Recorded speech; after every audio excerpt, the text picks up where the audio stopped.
I recently bought this watercolor block on a whim. I'm not a huge fan of cellulose paper for watercolors, but since I like this brand sketchbooks and the paper is thick, I decided to go for it. I wanted to see how it behaves with wet on wet technique, and painting skies is a good way to check that. Anyway, I did a clear sky, a cloudy sky, a stormy sky, and a sunset. When doing wet on wet, I use this brush. It's synthetic and flat and has a lot of bristles. And these two squirrel hair mop brushes that can take a lot of water. My first step is wetting the area I'm going to paint. I used more water than I would have otherwise because I noticed that it kept drying faster than I thought it would. So here I am doing that, and as you can see, I also remove a bit of the excess water. It should be wet, but not too wet. You shouldn't see droplets on the surface.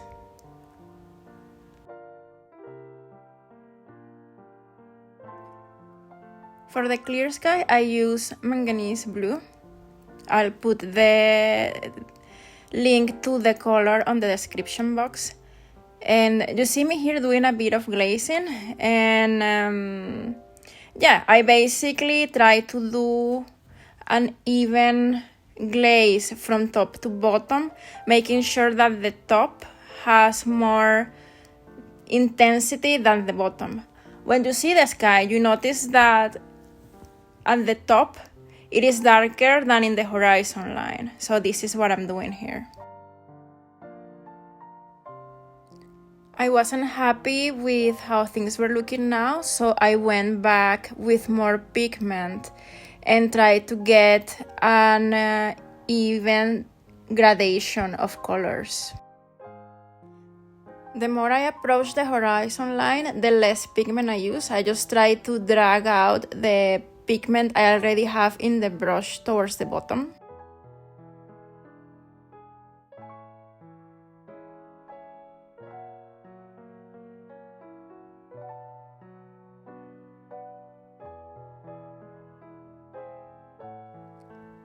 I remove the excess paint from the masking tape because I've had experience before that it just comes under the tape, and well, it's a good way to prevent that from happening. Now I'm painting a field using a mixture of sap green with yellow. As you can see, I try to not have a rough separation line between the sky and the ground.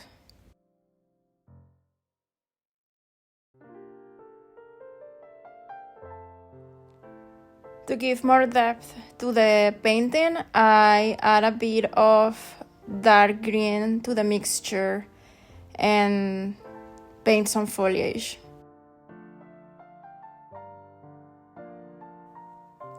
While the clear sky is drying, I get to work on the cloudy one. I repeat the first step of wetting the surface. I don't remove all of the excess water because I intend to use part of it to mix the area that will have the clouds.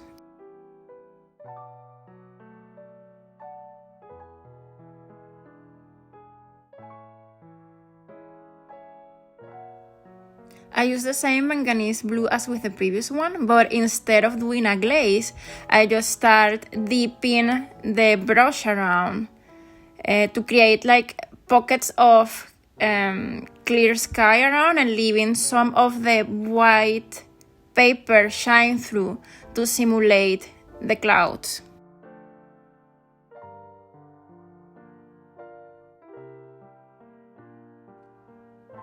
As with the previous one, I come back and add more pigment at the top. With watercolors, it is better to start with a light hand when it comes to the intensity of the colors, because while you can lift pigment, it's not guaranteed that you will be successful at it. It depends on a lot of factors like the type of paper, how wet it was, how much it can penetrate the paper itself. So it's better to start slowly and then add more and more pigment as you think it's needed.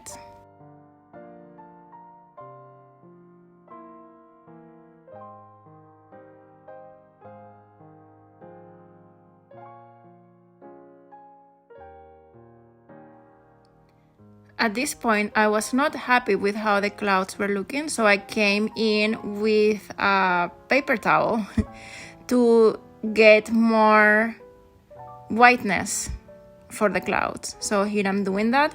And then I come back with the brush to difuminate a bit the clouds, because clouds are fluffy. You don't see sharp edges between the cloud and the sky when you look at it.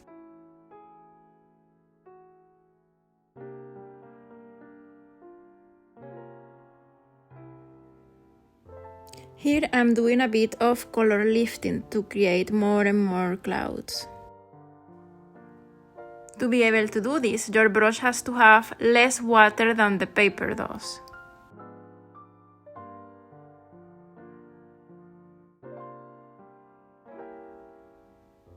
Then I use a bit of Payne's gray to add a bit of shadow to the clouds, just a tiny bit, because it can go from being a cloudy but clear sky to just a stormy sky very fast. And again, using a mixture of sap green and yellow to add a little bit of a grass field.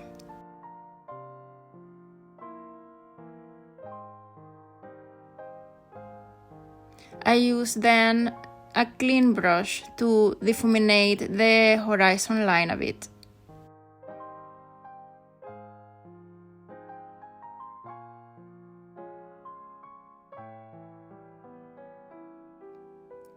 Then I use a dark green to add a bit of grass.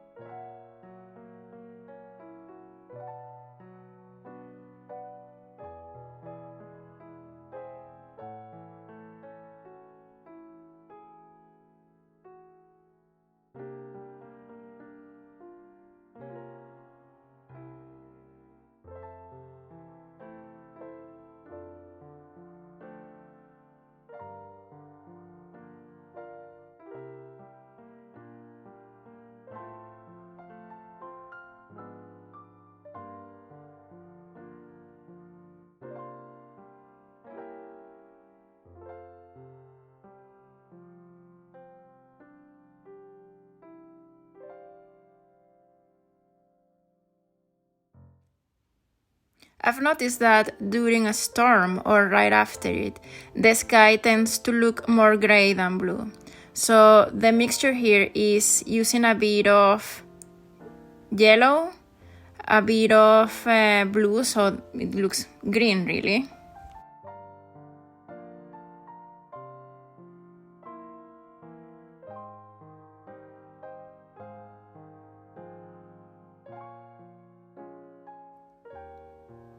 I used a concentrated mixture of Payne's gray to start working with the clouds.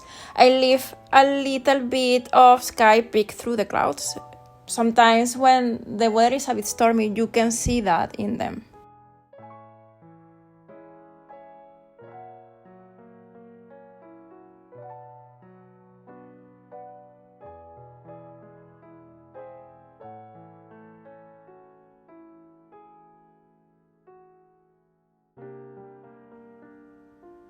At this point, I come in with a light purple to add a pop of color.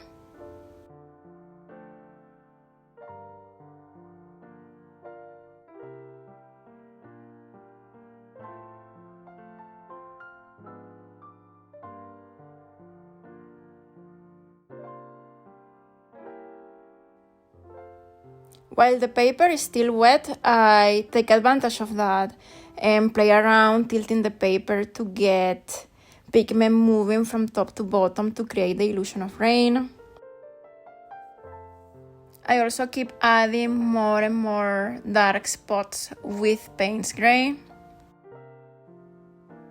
You can play around with the pigments quite a lot while the paper is still wet, and that is what I do when I paint this type of skies. I continue moving around things while wet and just stop as soon as I notice that it's drying, because then is where disaster strikes, basically.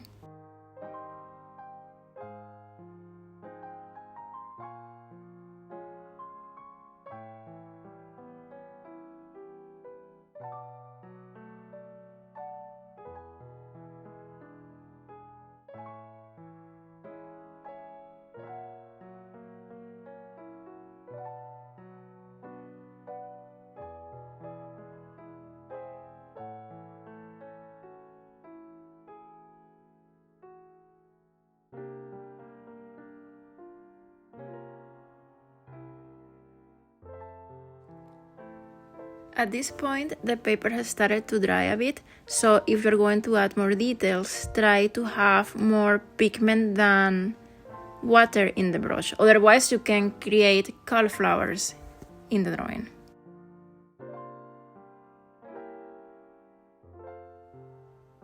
Using a little bit of warm yellow, I try to add some sunspots coming through the clouds.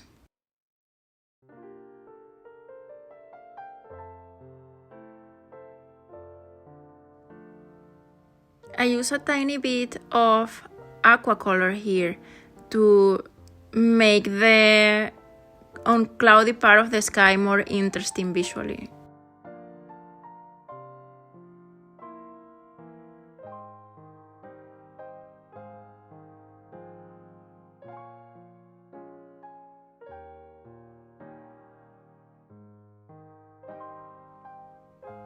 To change things around a bit, I decide this time to paint the sea.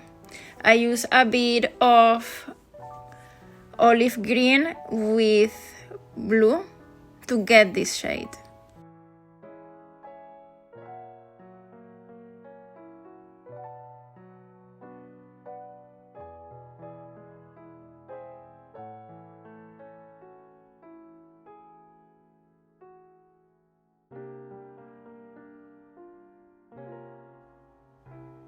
While it dries, I get to work on the sunset sky.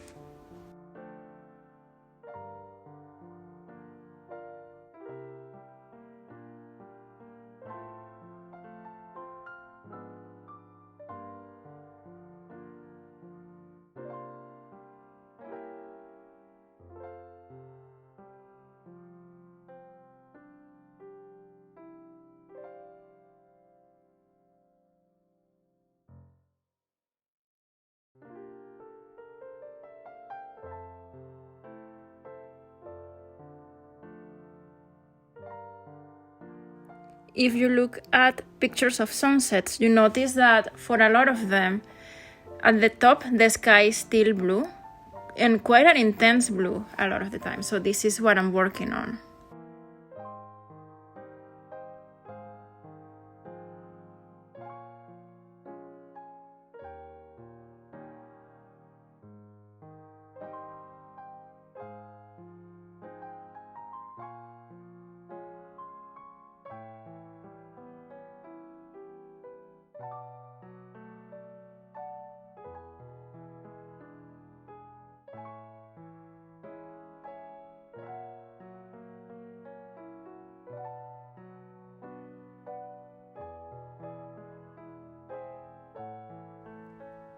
At one point, the blue starts to transition into pink or orange. In this case, I went more with a pink purple color.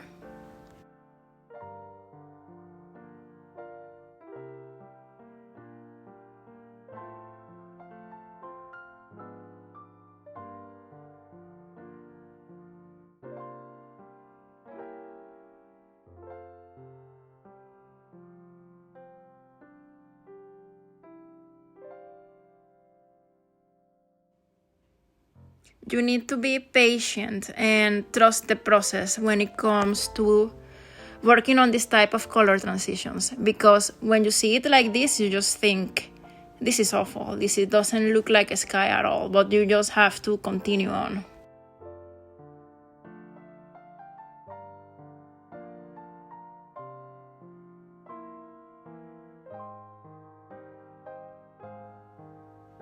When I paint sunsets, I like to use this shell pink light rose type of color I have that is quite opaque for being a watercolor. It is truly more of a gouache paint than a watercolor per se.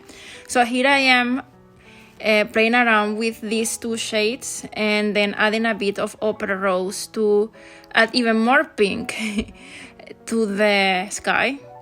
And this is where I just try to add a bit of clouds around. In a sunset, the clouds at the bottom tend to be pinkish, orangey, and then at the top more dark purple and gray. So this is what I'm mixing here to add that dark top of the cloud.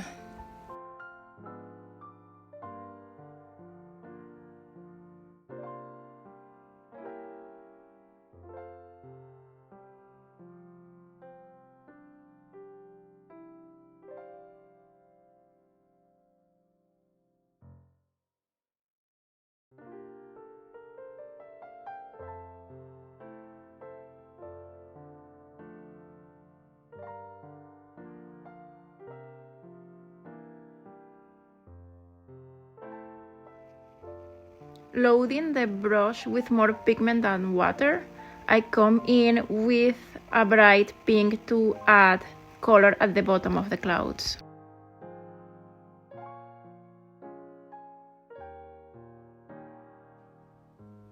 Here I'm using a bit of Winsor orange at the bottom of the clouds to give it that pop of color, and then I will just let it dry for a bit.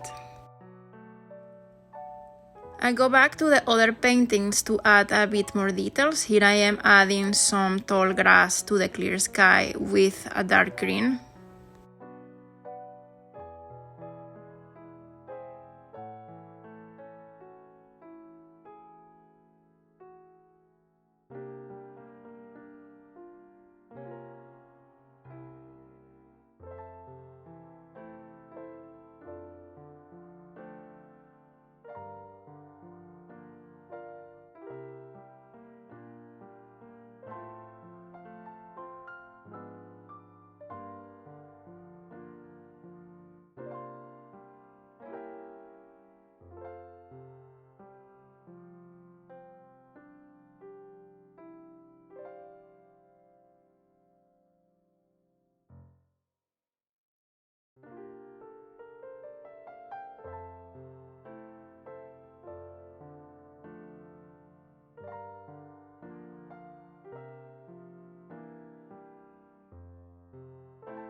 Using a mix of cobalt blue and olive green, I come back to give more depth to the sea and create a bit of a water texture.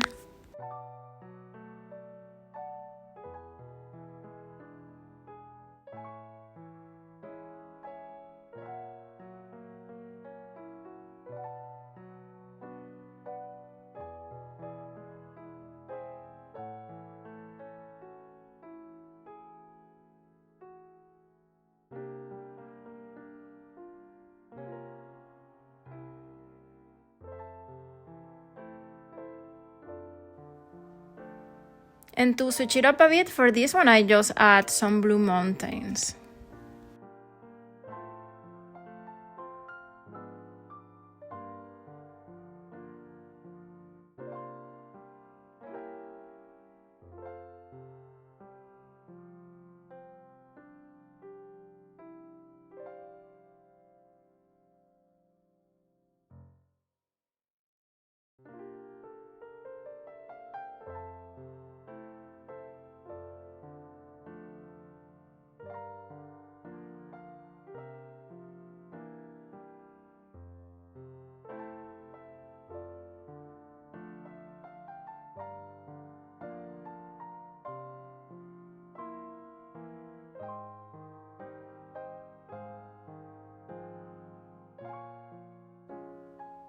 It was looking a bit flat, so I came in and added a pagoda and some other buildings in the foreground.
To add this type of details, I use a small synthetic brush.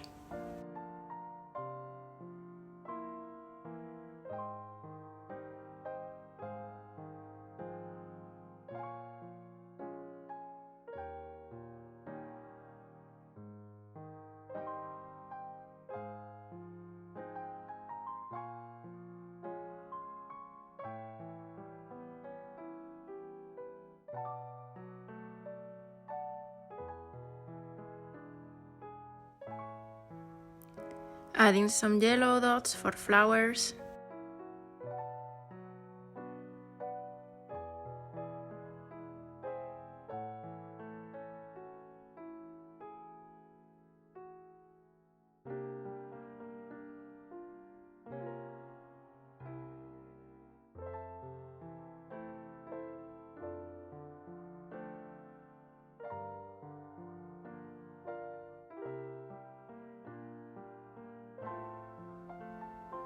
Adding some birds around the sea painting as well. Just adding little details here and there.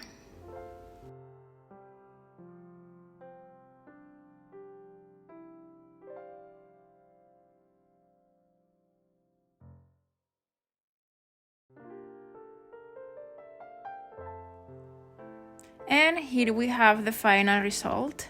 Now that I look at them, I see that these are really cute postcards and I will be using them as such soon. If you have any questions regarding materials or technique, please leave them in the comment section below.